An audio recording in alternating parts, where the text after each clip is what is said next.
AITA for refusing to cover outrageous costs for my future SIL's bridal shower. They treat me like their own wallet. I'm a 23-year-old woman, and I'm engaged to the love of my life. We've been together for a while, and I truly adore his family. His older sister, who's 28, is getting married in October 2025, and she asked me to be a bridesmaid. I was genuinely thrilled when she asked. I love her, and I want to support her on her special day, but now that everything is in full swing, I'm starting to feel overwhelmed by the sheer cost and expectations. To give you a little background, I've been a bridesmaid before, so I know it's not cheap. When I said yes to being part of her bridal party, I went in with my eyes wide open, or so I thought. However, this particular wedding has taken things to a whole new level, and I'm struggling to keep up, both emotionally and financially. Let's start with the bridesmaid dress. When we went shopping, she picked out a stunning dress that's admittedly beautiful. It was also $300, which is a lot for me, but I figured it was just part of the deal. On top of the dress, there were the required shoes. Not just any shoes, mind you, specific shoes that matched the dress. Those cost another $75. Okay, I thought, deep breaths. It's manageable. Then came the bachelorette trip. It's a destination trip to a popular city known for its nightlife, and while I knew it would be pricey, I was initially under the impression that attendance was optional. The bride and maid of honor had reassured us early on that it wasn't a big deal if some of us couldn't make it. But that all changed when my future mother-in-law chimed in. She said it would be shitty for any of us to miss the trip and implied that it would reflect poorly on us as bridesmaids if we didn't attend. So, even though I was hesitant, I booked the trip because I didn't want to be seen as the bad guy. The cost of the trip was staggering. Flights, accommodations, and activities added up to nearly $1,000. I tried to swallow my frustration because I wanted to make it special for her. But just when I thought I had budgeted for everything, the maid of honor dropped another bombshell. We were also responsible for covering all of the bride's expenses during the trip. That meant her meals, drinks, and anything else she wanted. This had never been discussed beforehand, and it felt like a slap in the face after I had already stretched myself so thin to make the trip happen. Suddenly, the $1,000 I had budgeted turned into even more, and I felt completely blindsided. At this point, I was starting to feel the weight of all these expenses, but I kept telling myself that it would be worth it in the end. Then came the conversation about the bridal shower. My future mother-in-law pulled me aside and informed me that, as a bridesmaid, I was expected to help cover the costs of the shower. She even went as far as to say she had Googled it and found that bridal shower expenses should fall on the bridesmaids, not the mother of the bride. This was news to me. In every wedding I've been part of, the shower was typically hosted and funded by family or a close family friend. The bridesmaids would contribute in smaller ways, helping with decorations, organizing games, or bringing desserts, but not footing the entire bill. The expectations for this bridal shower are massive. My future sister-in-law wants it to be catered, with fancy decorations, custom favors, and a venue that isn't cheap. I don't mind helping out, but I'm also trying to save for my own wedding, which is planned for mid-2026. My fiancé and I are just starting to build our lives together, and we're not exactly rolling in money. I've tried to set a budget for myself, but every time I think I have a handle on the costs, something new comes up. I also know I'm not the only one feeling the pressure. The other bridesmaids, who are all around my age, have expressed similar concerns. Most of us are in the early stages of our careers, and we don't have unlimited funds to pour into someone else's wedding. It's not that we don't want to celebrate her, we do. But it feels like the expectations are becoming unreasonable, and there's no room for discussion or compromise. What's even more frustrating is that my future sister-in-law seems to be choosing things that aren't even within her own budget and assuming other people will cover the difference. It's starting to feel less like a celebration and more like a financial burden, and I hate feeling this way because I really do care about her. At this point, I don't know what to do. I want to support her and make this time special, but I also need to set boundaries. I've already spent more on this wedding than I have on any other wedding I've been part of, and it's not even close to being over. In the past, I've spent about $1,200 total as a bridesmaid, but this time, that amount didn't even cover the bachelorette trip. I'm starting to dread what other expenses might pop up between now and October.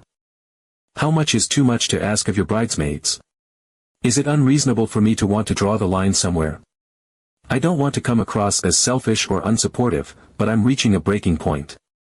I know weddings are expensive, and I get that this is her big day, but where do we draw the line between celebrating someone and draining ourselves financially? Update 1. So, after the bridal shower fiasco where I had already spent way more than I ever planned, I thought we were finally done with major expenses.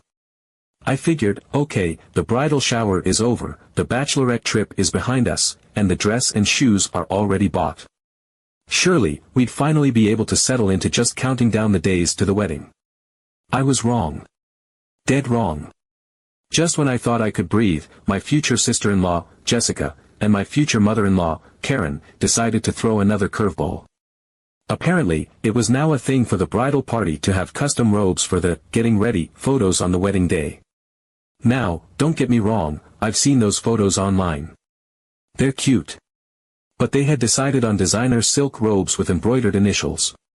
These weren't simple robes from a department store, they were designer, custom-made, and $150 each.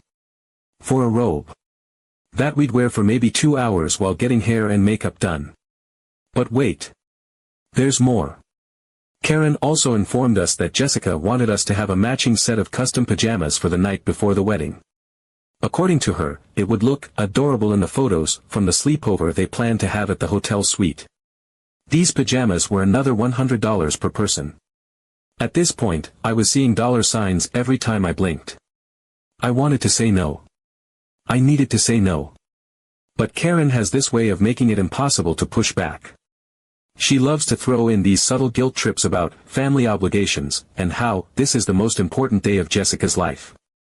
And Jessica doesn't help. She's not outright demanding, but she makes these comments that leave you feeling like the worst person in the world if you don't comply. Things like, oh, I know it's a lot to ask, but it would just mean so much to me, and I'd really hate for there to be any awkwardness on the big day. So, I caved. Again. I paid for the robe. I paid for the pajamas. Another $250 down the drain. But the hits kept coming. Next on the agenda was the pre-wedding spa day.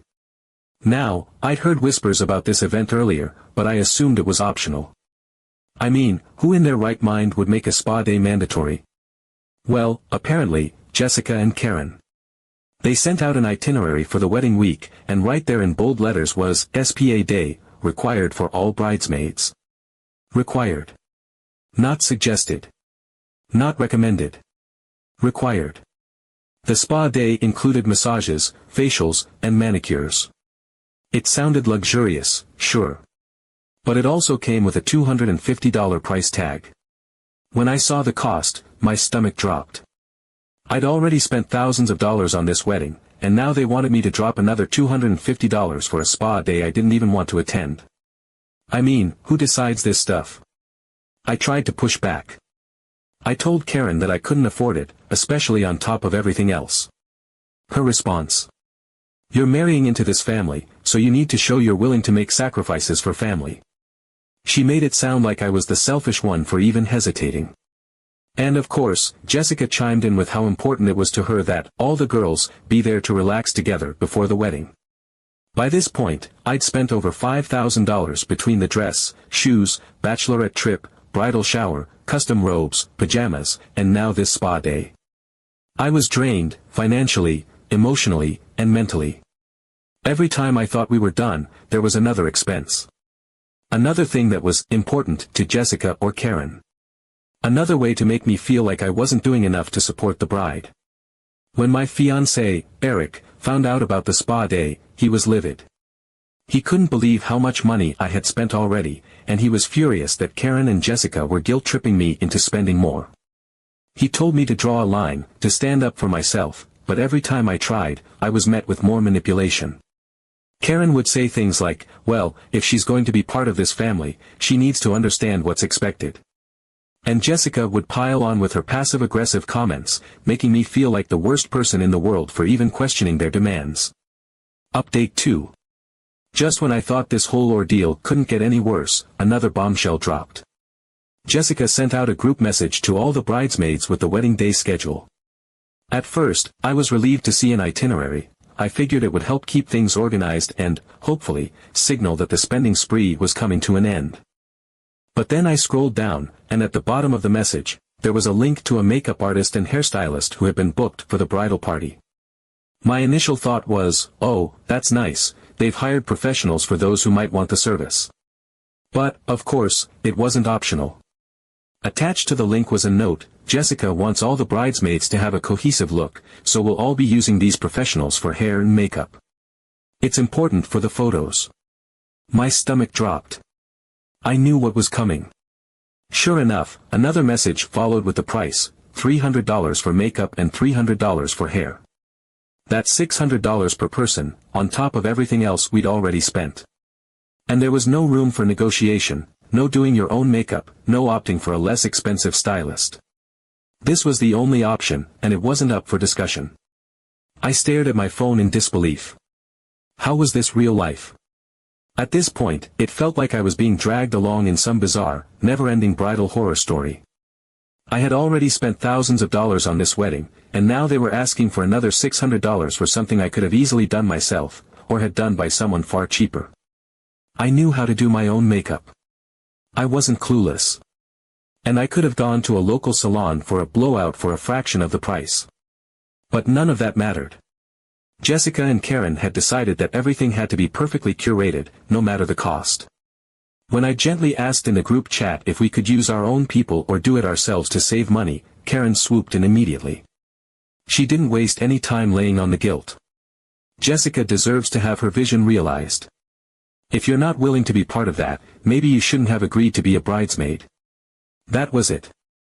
No acknowledgement of how expensive this had become, no consideration for the financial strain it was putting on everyone.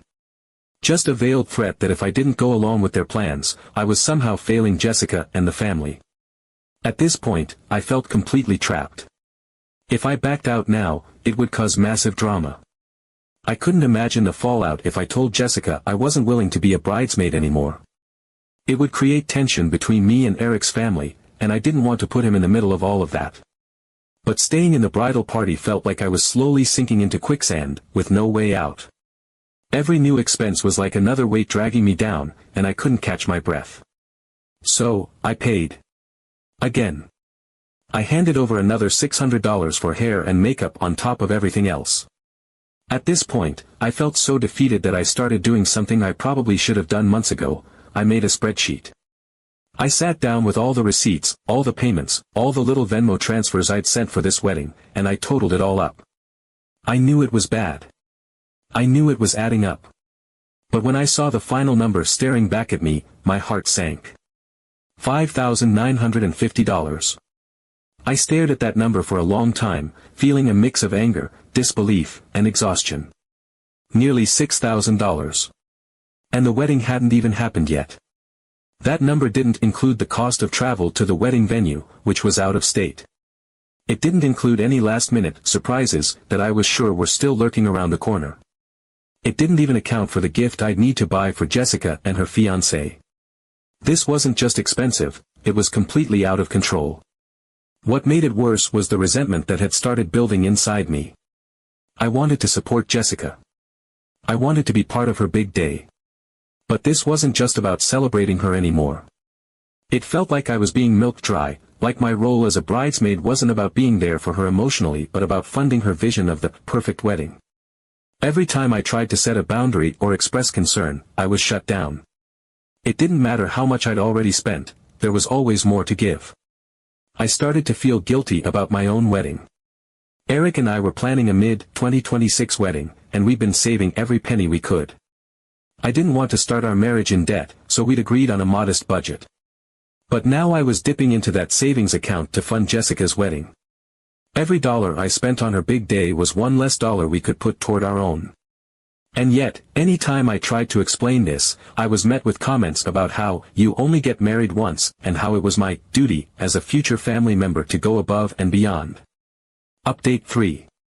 By January, I thought I had seen it all.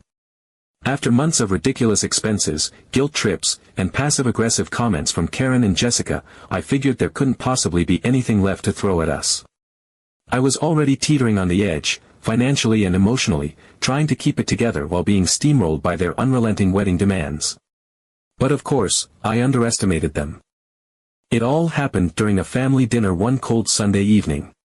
Karen had invited everyone over, and while I knew wedding talk was inevitable, I wasn't prepared for the bombshell she was about to drop.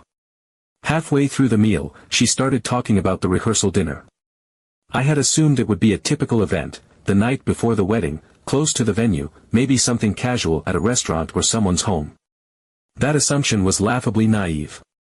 Karen announced, with an air of grandeur, that the rehearsal dinner wouldn't be held the night before the wedding. Instead, it was scheduled for March, 7 months before the wedding. It was going to be held at a luxury winery about an hour away from the wedding venue, and it wasn't going to be just dinner. It was going to be a full-day event, wine tastings, a catered multi-course meal, live music, and custom floral arrangements. According to Karen, this was so that everyone could experience the venue without feeling rushed and have plenty of time to soak in the ambience. I sat there, trying to process the absurdity of what I was hearing. A destination rehearsal dinner? 7 months in advance? At a luxury winery? Who does that? But Karen wasn't done. She went on to explain that the winery had a $10,000 minimum spending requirement for private events, and they were struggling to meet it. That's when she turned to the bridal party, flashing that practiced smile of hers, and asked us to help Jessica's dream come true by chipping in. She wanted each bridesmaid to contribute $500. The room went quiet, the kind of silence that feels heavy and suffocating. I could see the discomfort on the other bridesmaids' faces, but no one spoke up. My stomach churned as Karen casually justified her request, as though asking us to fork over another $500, on top of the thousands we'd already spent, was completely reasonable. I felt the heat rising in my face. I had reached my limit. I couldn't keep quiet anymore. When I finally said I couldn't afford it, Karen's smile disappeared. Her tone turned cold, and she delivered the same line I'd heard too many times before: if you can't afford to be a bridesmaid, maybe you shouldn't have agreed to it. Her words felt like a slap in the face. I tried to explain, again, that I had already spent thousands of dollars on this wedding, that I was saving for my own wedding, and that this was simply too much. But Karen cut me off, her voice sharp and dismissive. "This is a once-in-a-lifetime event," she said. "You can always make more money, but Jessica can only have one wedding." I was stunned. My heart was pounding, and I could feel the tears welling up in my eyes, but I refused to let them fall. The other bridesmaids avoided my gaze, clearly uncomfortable but unwilling to back me up. It was like I was standing on an island, completely alone, while Karen and Jessica looked on with thinly veiled disapproval. I felt trapped, like no matter what I did, I was going to be the villain in their story. Later that night, when Eric and I got home, I told him everything. I laid it all out, every expense, every guilt trip, every time I felt manipulated into spending money I didn't have. I told him about the $500 for the rehearsal dinner and Karen's cutting comment about how I should step down if I couldn't afford it. Eric was furious. He couldn't believe how much I had already spent, and he was livid that his mother and sister were treating me this way. For the first time, he said the words I'd been too afraid to even think: "You should step down as a bridesmaid." The idea sent a wave of relief through me, but it was immediately followed by a crushing sense of dread. If I stepped down, I knew it would cause major drama. Karen would weaponize it, twisting the narrative to make me look selfish and ungrateful. Jessica would use it as proof that I didn't care about her or the family. It would strain my relationship with Eric's entire family, and I didn't want to put him in the middle of that. But staying in the bridal party felt impossible. I had already sacrificed so much: my savings, my time, my energy, and now they wanted even more. I started to question everything. How did it get to this point? How did I let myself be dragged so far into this nightmare? Weddings are supposed to be joyful, a celebration of love and family. But this wasn't joyful. It was suffocating. It was manipulative. It was toxic. I felt like I had lost myself somewhere along the way, drowning in their endless demands. For the first time, I seriously considered walking away. Not just from the bridal party, but from the wedding altogether. I didn't know if I could face another 9 months of this, knowing it was only going to get worse. I didn't want to hurt Eric, but I also didn't want to lose myself trying to please people who clearly didn't value me. It was a lose-lose situation, and I didn't know how much more I could take. The spreadsheet I had been keeping now showed a total of $6,450. That was before the $500 they wanted for the rehearsal dinner. Before the travel expenses for March. Before whatever other surprises they had in store. And with every dollar added, my resentment grew. I wasn't just resentful of Jessica and Karen, I was starting to resent myself for letting it get this far. For not standing up for myself sooner. For putting their happiness above my own well-being. The next morning, I sat down with Eric and told him I couldn't do it anymore. I couldn't keep draining my savings, my energy, and my sanity for a wedding that wasn't even mine. For the first time, I allowed myself to admit how much it was hurting me. Eric was supportive, telling me he would back me no matter what I decided. But the choice wasn't easy. Walking away would mean confrontation, drama, and fallout. Staying would mean continuing to sacrifice myself for people who didn't seem to care. Update 4. Jessica managed to outdo herself yet again. Toward the end of the month, I received an email titled, "Exciting Wedding Updates." At this point, the words, "exciting," and "wedding," in the same sentence made my stomach churn, but I opened it anyway, knowing I probably didn't have a choice but to deal with whatever insanity was coming next. The email started innocently enough, with Jessica gushing about how everything was coming together beautifully and how grateful she was to have such an amazing bridal party by her side. Then came the bombshell. Jessica and Karen had decided to add a fireworks display to the wedding reception. Not just sparklers or something simple, oh no, this was going to be a full, professional fireworks show. Jessica described how much she'd always dreamed of having fireworks at her wedding, how it would make the night magical and feel like a fairy tale. Then, tucked into the middle of the email like it was no big deal, was the cost, $6,000. And, of course, the bridal party was expected to help cover it. Each bridesmaid was asked to contribute an additional $200 toward the display. Jessica framed it as if she were doing us a favor, saying how it wasn't just for her but for everyone to enjoy. She wrote, "It's going to be such a special moment for all of us, and I know you'll love it just as much as I will." I stared at the email in disbelief. Was this a joke? I had already spent nearly $6,000 on this wedding, and now they wanted more. I could feel my chest tighten as I realized this wasn't just about the money anymore. It was about the complete disregard for boundaries, the entitlement, and the constant guilt-tripping. Jessica and Karen didn't see me, or any of the bridesmaids, as people with our own lives, responsibilities, or financial limits. We were just ATM machines to fund their vision of a perfect day. I sat with the email for hours, going back and forth about what to do. I was tired of being the person who always caved, who always found a way to make things work even when it was to my own detriment. This time, I couldn't do it. I wouldn't do it. The thought of sending Jessica another $200 made me physically ill. It wasn't just the money, it was the principle of it. Enough was enough. I decided to call Jessica directly. I wanted to explain my position calmly, to let her know that I was financially and emotionally overwhelmed and simply couldn't keep up with the growing expenses. I thought, maybe if I approached it with honesty and vulnerability, she would understand. But Jessica's response was anything but understanding.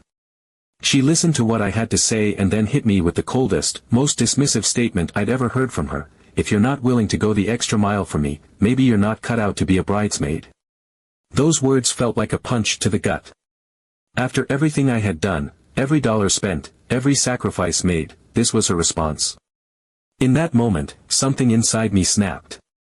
I realized there was no winning here. No amount of money or effort would ever be enough for Jessica or Karen. They would keep pushing, keep demanding, until there was nothing left of me to give. I didn't even have the energy to respond. I handed the phone to Eric, who had been sitting next to me, silently listening to the conversation. Without hesitation, he told Jessica, "You're right. She's not cut out to be your bridesmaid, because you've turned this into a nightmare. She's done." He hung up before she could respond, and I just sat there in stunned silence. Relief, anger, sadness, it all hit me at once. The next day, Karen called me. I knew she wouldn't take this lying down, and I was right. She was furious, accusing me of abandoning the family and letting everyone down. She lectured me about how Jessica deserved the world and how I was being selfish for not supporting her.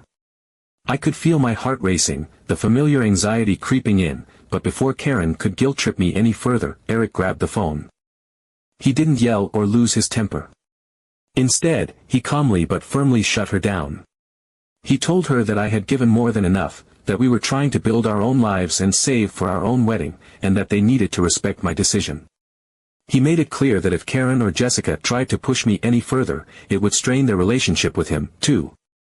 For the first time in months, I felt like someone was truly on my side. The fallout wasn't pretty. Jessica unfollowed me on social media, and Karen made sure to send a passive-aggressive text to Eric about how disappointed she was in me. But for the first time in what felt like forever, I could breathe. I wasn't waking up every day with a pit in my stomach, dreading the next expense or demand. I wasn't being guilt-tripped into sacrificing my own happiness for someone else's. Eric and I sat down that weekend and went over our finances. We started fresh, making a plan to rebuild the savings I had drained for Jessica's wedding. It felt so good to shift my focus back to my own life, my own goals, and my own wedding. We talked about what we wanted for our big day, something simple, intimate, and meaningful. No extravagant expenses, no fireworks displays, no guilt-tripping friends and family into funding it. Just a celebration of us. Looking back, I wish I had stood up for myself sooner. I wish I had recognized the red flags earlier and set boundaries before things spiraled out of control. But stepping down as a bridesmaid was one of the hardest, and best, decisions I've ever made. It taught me the importance of saying no, of valuing my own well-being, and of not letting people take advantage of me. Jessica's wedding is still months away, and I have no doubt there will be more chaos and drama. But it's not my chaos anymore. Eric and I are focusing on our future, and I'm determined to never let anyone walk all over me like that again.